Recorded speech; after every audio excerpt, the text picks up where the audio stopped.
Dalam buku Atomic Habits karya James Clear, ada satu konsep menarik yang sering diabaikan, yaitu perbedaan antara in motion dan action.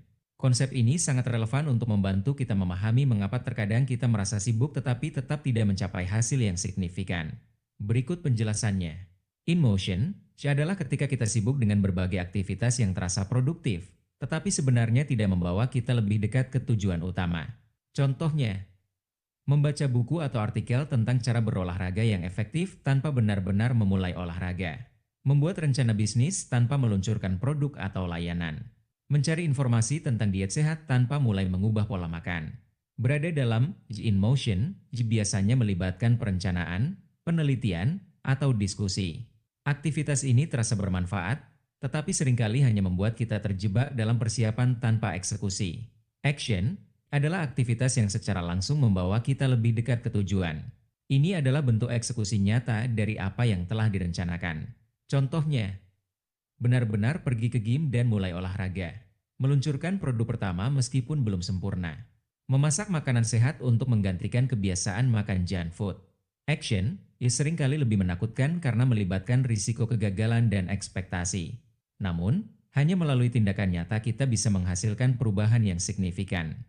Mengapa kita terjebak dalam in motion? 1. Takut gagal. Ketika kita mengambil tindakan nyata, ada risiko bahwa kita akan gagal. Perencanaan terasa lebih aman karena tidak ada risiko langsung. 2. Perfeksionisme. Banyak orang ingin semuanya sempurna sebelum memulai, sehingga mereka menghabiskan waktu terlalu lama dalam tahap persiapan. 3. Kenyamanan ilusi produktivitas. Perasaan sibuk seringkali memberikan ilusi bahwa kita produktif, meskipun kenyataannya tidak ada hasil konkret yang dihasilkan. Bagaimana berpindah dari in motion ke action? 1. Buat tujuan kecil yang bisa langsung dilakukan.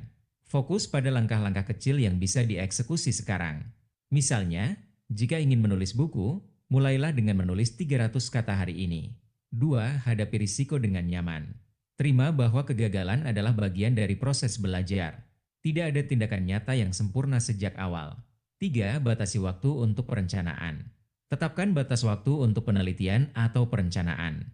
Setelah itu, langsung mulai bertindak. 4. Ubah pola pikir. Alihkan fokus dari bagaimana jika gagal, ke apa yang bisa saya pelajari jika mencoba. Kesimpulan, kunci perubahan adalah tindakan. James Clear dalam Atomic Habits mengingatkan kita bahwa perbaikan kecil yang konsisten lebih berharga daripada rencana besar yang tidak pernah dijalankan. Dengan berpindah dari in motion ke action, kita bisa mulai membuat perubahan nyata dalam hidup, bahkan dengan langkah kecil. Jadi, tanyakan pada diri Anda hari ini, apakah saya hanya sibuk in motion atau benar-benar mengambil action? Pilih untuk bertindak, karena perubahan hanya akan datang ketika kita mulai melangkah.